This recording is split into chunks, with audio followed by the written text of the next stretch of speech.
지난 시간에는 사단의 유혹과 인간의 범죄에 대해 생각을 했었습니다. 오늘은 타락한 인간의 모습과 에덴의 공범들에게 내려진 각각의 저주, 그리고 낙원에서의 추방에 대해 보여주고 있습니다. 8절에 보면 하나님은 아담 부부의 범죄를 아시고 언제 그들을 찾아오셨나요? 하나님은 날이 서늘할 때, 즉 서늘한 바람이 부는 저녁 때에 그들을 찾아오셨습니다. 아담과 하와가 사단의 유혹에 넘어간 이후입니다. 하나님께서 이때 나타나신 이유는 그들이 자신들의 잘못을 인식하고 그 죄의 심각성을 깨닫게 하기 위해서였습니다. 무엇보다도 하나님은 인간이 비록 하나님을 떠났지만 하나님은 인간을 포기하실 수 없었기 때문에 적당한 때에 그들을 찾아오셨던 것입니다. 8절을 보면 아담 부부는 범죄한 후 하나님의 음성을 듣게 되자 어떤 조치를 취하였는가요? 먼저 하나님의 음성이란 하나님이 걸어다니시는 소리 또는 하나님의 임재 때 일어나는 초자연적인 소리, 그리고 하나님의 목소리 등의 뜻이 함축되어 있는 말이라 할 수 있습니다. 아담 부부는 이런 하나님의 접근하심을 깨닫게 되자 곧 하나님의 낯을 피하여 에덴 동산 나무 사이에 그들의 몸을 숨겼습니다. 그들이 이처럼 황급히 피한 것은 그들의 죄의식에서 빚어진 두려움, 공포 때문이었습니다. 이와 같이 범죄한 인간은 하나님과의 친밀한 교제를 할 수 없을 뿐만 아니라 늘 불안하고 두려워하는 생활을 할 수밖에 없게 되었습니다. 그러나 범죄한 인간이 필연적으로 가지는 이 공포와 불안은 제2의 아담이신 예수 그리스도로 말미암아 모두 회복되고 사라지고 해결된 것입니다. 9절에 보면 하나님은 범죄한 아담 이름을 부르시면서 무엇이라고 말씀하셨는가요? 하나님은 아담을 향해서 내가 어디 있느냐라고 말씀하셨습니다. 이것은 하나님께서 인간이 숨어있는 장소를 모르셨기 때문에 묻는 것이 아닙니다. 하나님 앞에서 그들의 상태와 위치를 돌아보게 하시고 그들로 하여금 죄를 고백할 기회를 주시기 위해서 질문하신 것입니다. 하나님께서 범죄한 아담을 버리시지 않으시고 이렇게 찾아오시는 것은 마치 신약에 이른 양의 비유를 연상케 만듭니다. 하나님은 아담에게 하셨던 질문을 혼란과 죄의식에 짓눌려 살아가는 우리들에게도 하시면서 우리가 가야 할 올바른 길을 가도록 하십니다. 이것이 인간을 돌보시는 하나님의 사랑인 것입니다. 10절에 보면 아담은 내가 지금 잘못된 자리에 와 있지 않느냐는 하나님의 질문에 무엇이라고 대답하였는가요? 아담은 내가 동산에서 하나님의 소리를 듣고 내가 벗었으므로 두려워하여 숨었나이다라고 대답했습니다. 이것은 하나님의 질문에 대한 정확한 대답이 아닙니다. 즉 하나님은 아담의 공간적 위치가 아니라 하나님과의 관계에 있어서 현재의 위치가 어떠한가 질문하셨습니다. 그럼에도 불구하고 아담은 솔직하게 선악과를 먹었다는 고백을 하지 못하고 자신이 벌거벗었기 때문에 숨었다고 했습니다. 그는 죄 자체를 인정하기보다는 죄의 결과로 생긴 수치심을 이유로 내세웠습니다. 이처럼 아담은 하나님이 허락하신 회개의 기회를 활용하지 못하고 도리어 변명으로 일관한 것입니다. 사실 범죄한 인간은 제 아무리 할 말이 많다 하더라도 하나님 앞에서 잠잠할 수밖에 없으며 단지 말을 꺼낸다면 회개와 용서의 강구만으로 이루어져야 할 것입니다. 11절에 보면 아담의 벗은 모습을 누가 지적하고 조롱한 적이 있는가요? 아담의 벗은 모습에 대해서 왈가왈부하는 사람은 아무도 없었습니다. 특히 자신의 배필인 여자와 자신조차도 그 사실을 심각하게 생각하지 않았습니다. 그러나 그가 하나님의 명령을 어기고 선악과를 따먹은 후 아무도 지적하지 않은 자신의 벗은 모습에 대해 스스로 깊은 혐오감과 수치심을 느끼며 괴로워하였습니다. 즉 그는 잃어버린 하나님의 형상이 남긴 양심의 소리가 전하는 범죄한 자기의 모습을 듣고는 자신이 벗은 몸임을 자각하기 시작한 것입니다. 그러므로 오늘날 우리가 자신의 벗은 몸, 마음을 남 앞에 내놓기를 부끄러워하는 것은 자신이 죄인임을 자각하는 죄의식의 결과임을 알 수 있습니다. 12절을 보면 아담은 금지한 과실을 내가 따먹었느냐는 하나님의 질문에 대해 무엇이라고 핑계하였는가요? 아담은 하나님이 주셔서 나와 함께하게 하신 여자, 그가 그 나무 실과를 내게 주므로 내가 먹었나이다 라고 핑계하였습니다. 이처럼 하나님의 질문에 대한 아담의 대답은 불성실하고 미온적이었습니다. 하나님은 범죄의 경위를 알고자 하신 것이 아니라 죄에 대한 회개를 요구하셨습니다. 그러나 아담은 자신의 범죄에 대하여 슬퍼하거나 수치심을 바라기보다는 자신이 지은 죄의 책임을 여자에게 전가시켰습니다. 뿐만 아니라 간접적으로 하나님에게까지 책임의 일부분을 돌렸습니다. 사실 아담에게 여자가 주어진 것은 하나님의 은혜였었습니다. 이와 같이 자신의 죄를 합리화하고 그 책임을 남에게 돌리는 것은 모든 범죄자의 공통된 심리인 것입니다. 13절을 보면 범죄를 추궁하는 하나님의 질문에 대해 여자는 무슨 말로 변명하였는가? 여자는 자신의 남편을 본받아 뱀이 나를 깨물어 내가 먹었나이다라고 변명하였습니다. 여기서 꾀다는 말은 가야 할 올바른 길을 가지 못하게 막고 그릇된 길로 인도한다는 뜻입니다. 이것으로 보아 여자는 분명히 자신의 의지적으로 행한 일이 잘못된 것임을 알고 있었음에 분명합니다. 한편 그녀는 자기가 그 과실을 먹었다고 말했습니다. 그러나 이 말은 참된 회개가 아니라 내가 먹기는 먹었으나 그것은 내 잘못이 아니라 뱀의 잘못이라는 핑계에 불과했습니다. 이처럼 우리들도 하나님께 대한 회개의 기도에서조차 자신이 회피할 구석을 남겨둔 자신의 죄를 고백하는 때가 있습니다. 즉 자신이 죄인임을 시인하기는 하되 하나님께서 죄를 지을 수밖에 없는 상황으로 이끄셨다고 하는 토를 덧붙입니다. 그러나 하나님은 자신의 죄를 변명치 않고 구체적이고 확실하게 자신의 죄악을 고백하는 자를 기뻐하십니다. 14, 15절을 보면 뱀은 하나님으로부터 어떤 저주를 받았는가요? 배로 다니고 종신토록 흙을 먹을 것과 여자와 원수가 되며 여자의 후손이 그의 머리를 상하게 할 것 등의 저주를 받았습니다. 여기서 우리는 뱀이 하나님의 저주를 받기 전에는 지금과 같이 땅을 기어다닌 것이 아니라 걸어 다녔거나 아니면 또 다른 형태로 다녔던 것으로 추측할 수 있습니다.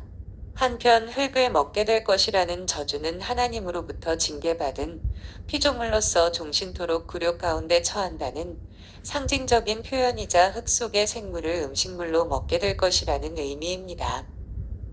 뿐만 아니라 뱀으로 상징되는 사단과 여자의 후손으로 일컬어지는 메시아 사이에는 영원히 교제할 수 없는 적대 감정이 생기며 서로 혐오하는 대상이 될 것이라는 저주도 함께 받았습니다.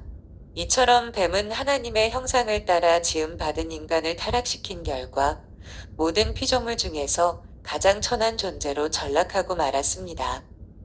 14절을 보면 들의 모든 짐승보다 더욱 저주를 받아라는 말은 무슨 뜻인가요?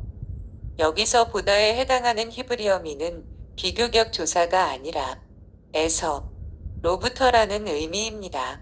그러므로 들의 모든 짐승보다 더욱 저주를 받아라는 말은 뱀이 직접 범죄에 가담했으므로 모든 짐승들로부터 극심한 저주를 받는다는 뜻으로 이해해야 합니다.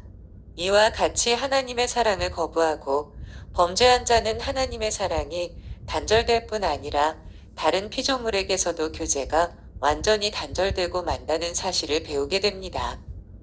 15절에 보면 뱀의 후손과 여자의 후손은 각각 누구를 가리키는가요? 먼저 뱀의 후손은 악의 권세를 추종할 사단의 영적인 후손을 가리킵니다. 그리고 여자의 후손은 하나님께서 택하신 백성을 가리키며 궁극적인 의미에서는 그 택한 백성의 머리가 되시는 예수 그리스도를 뜻합니다. 한편 이 여자의 후손이 뱀의 머리를 상하게 할 것이라는 예언은 예수 그리스도께서 복음을 전하실 때 성취된 말씀이며 더 나아가 십자가 위에서의 완전한 승리를 예표한 말씀입니다. 또한 뱀이 여자의 후손의 발꿈치를 상하게 할 것이라는 예언은 예수 그리스도의 십자가 위에서의 순환으로 성취되었습니다. 그런데 이와 같은 예언은 많은 사람에 의하여 선악의 투쟁과 선의 최후 승리를 예언하는 원시복음으로 불리워집니다. 16절을 보면 하나님께서는 범죄한 여자에게 어떤 형벌을 내리셨는가요? 하나님은 여자에게 잉태하는 고통과 해산의 수고와 남편을 사모하고 그의 권위 밑에 있게 되는 형벌을 내리셨습니다. 사실 성적 결합과 그로 인한 인류의 번성은 생육하고 번성하여 땅에 충만하라는 말씀과 함께 주신 하나님의 축복이었습니다. 그러나 인간이 범죄한 결과 하나님의 이러한 축복은 사라지고 고통과 수고로 자식을 양육해야 하는 처지가 되었습니다. 그리고 계속해서 여자는 남편을 사모해야 하는 의무를 지니게 되었습니다. 여기서 사모하다는 말은 의뢰하다, 기울어 의지하다는 뜻입니다. 이것은 여자가 남자에게 종속된다는 의미가 아니라 여자에 대한 남자의 권위를 말한 것입니다. 이런 권위는 유대 사회에서 종속의 개념으로 발전되어 여자는 남편 또는 주인의 소유로서 취급되었습니다. 사실 성경은 남녀 간의 차별을 두지 않지만 부부의 위치에서 여자는 남자의 권위 아래 있는 자로 규정하고 있습니다. 17에서 19절을 보면 범죄한 아담이 하나님으로부터 받은 형벌은 무엇인가요? 평생 동안 수고하여야 땅의 소산을 먹을 수 있으며 결국에는 자신이 출발한 곳이라 할 수 있는 흙으로 돌아가야 하는 신세가 되었습니다. 여기서 아담이 수고해야 한다는 말은 고통스럽게 일해야 한다는 뜻입니다. 물론 아담은 타락 이전에도 노동을 하였지만 이제는 죄의 결과로 땅마저 저주를 받아서 고생을 해야지만 최소한의 생활을 할 수 있는 양식을 얻을 수 있게 되었습니다. 더욱이 그는 흙으로 돌아가야만 했습니다. 즉 하나님의 말씀을 거역하고 죄를 범하였기 때문에 피할 수 없는 죽음을 맛보게 된 것입니다. 이처럼 인간이 영원히 살지 못하고 죽을 수밖에 없는 존재가 된 원인은 죄 때문입니다. 그러나 하나님은 이렇게 비참해진 인간을 내버려 두지 않으시고 그리스도를 통하여 영원한 생명을 얻게 하신 것입니다. 17에서 18절을 보면 인간의 타락은 땅에게 어떠한 영향을 미쳤는가요? 땅은 인간의 타락으로 하나님의 저주를 받게 되었으며 그 결과 인간의 생활에 해를 끼치는 가시덤불과 엉겅퀴를 많이 생산하게 되었습니다. 이처럼 모든 피조세계의 대표자인 인간의 타락은 인간 자신만의 고통으로 그치지 않고 자연계마저도 함께 탄식하며 고통하게 하였습니다. 그러므로 타락 전의 인간은 자연의 혜택과 풍요함 속에서 생활했으나 타락 후에는 자연과의 끊임없는 투쟁을 통해서만 생존할 수 있게 되었습니다. 한편 타락한 인간이 양식으로 삼을 채소는 타락 전에는 음식으로 먹지 않았던 짐승의 먹이로나 합당한 하찮은 것을 가리킵니다. 그런데 인간의 타락으로 황폐해지다시피 한 이 땅은 인간의 완전한 구속이 이루어지는 어느 날 새롭고 활기찬 모습으로 변모하게 될 것입니다. 20절을 보면 범죄 이후 아담은 그의 배필인 여자에게 어떤 이름을 부여하였는가요? 아담은 그 아내를 하와라 이름하였습니다. 아담은 비록 하나님으로부터 저주를 받았으나 여자의 후손을 통한 언약의 말씀에 위로를 받고 있습니다. 그는 하와라는 이름 속에서 자신의 신앙을 표현하였던 것입니다. 여기서 하와, 란, 산다라는 의미로 생명 또는 생명의 생산자라는 뜻입니다.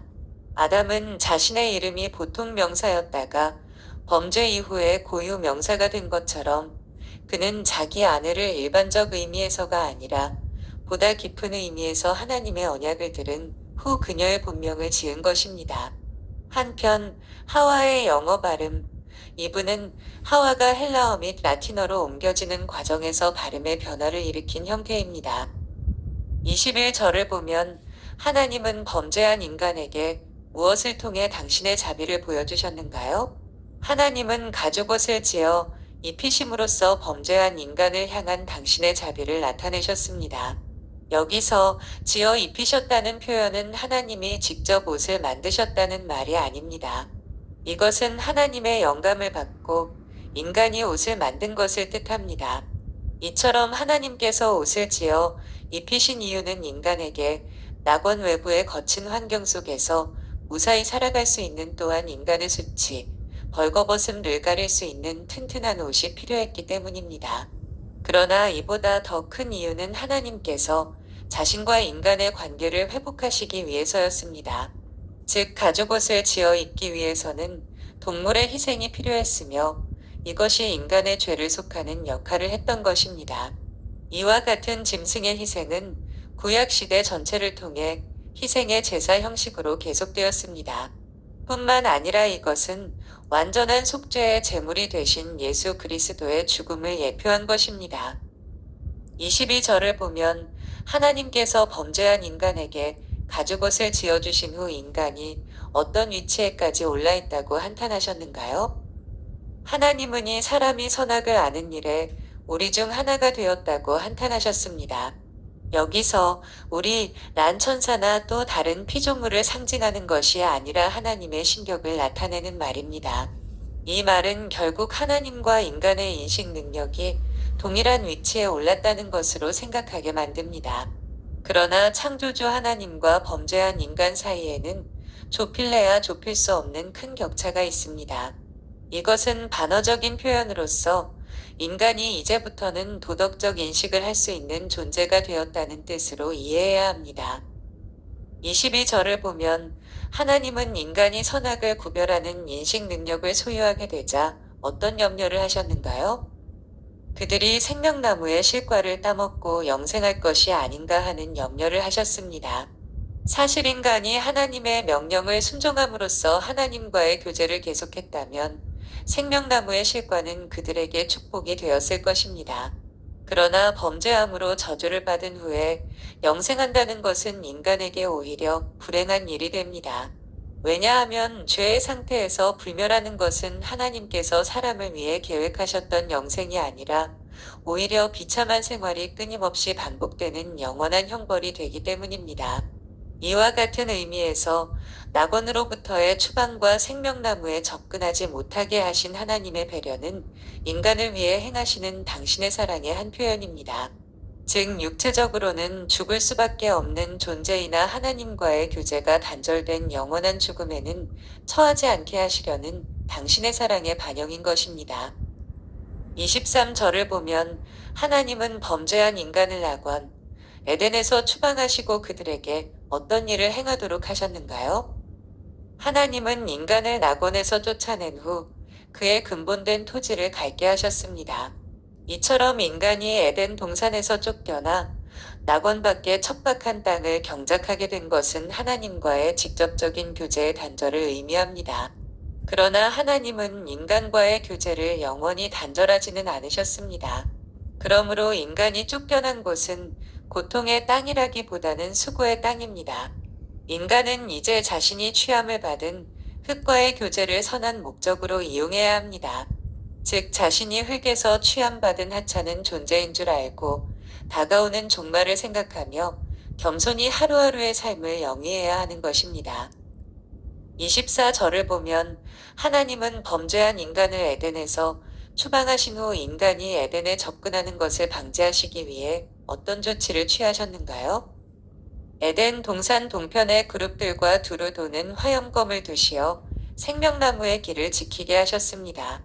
여기서 그룹이란 하나님 가까이 위치하여 하나님을 섬기며 그를 보좌하는 영적인 존재, 즉 천사를 가리킵니다. 그리고 두루 도는 화염검은 그룹들의 손에 들려있는 칼이 아니라 스스로의 힘으로 불을 뿜어내며 회전하는 칼을 가리킵니다. 이렇게 하여 하나님은 영원한 생명과 기쁨이 있는 곳을 인간에게 공개하지 않으시고 에덴을 인간의 시야에서 사라지게 하셨다. 그 결과 인간은 하나님과 직접 대면할 수 없게 되었습니다. 그러나 하나님은 인간을 비참한 상태에 그대로 두지 않으시고 인간이 당신에게로 갈 수 있는 새롭고 확실한 길을 마련하셨습니다. 그 길은 곧 예수 그리스도이십니다. 감사합니다.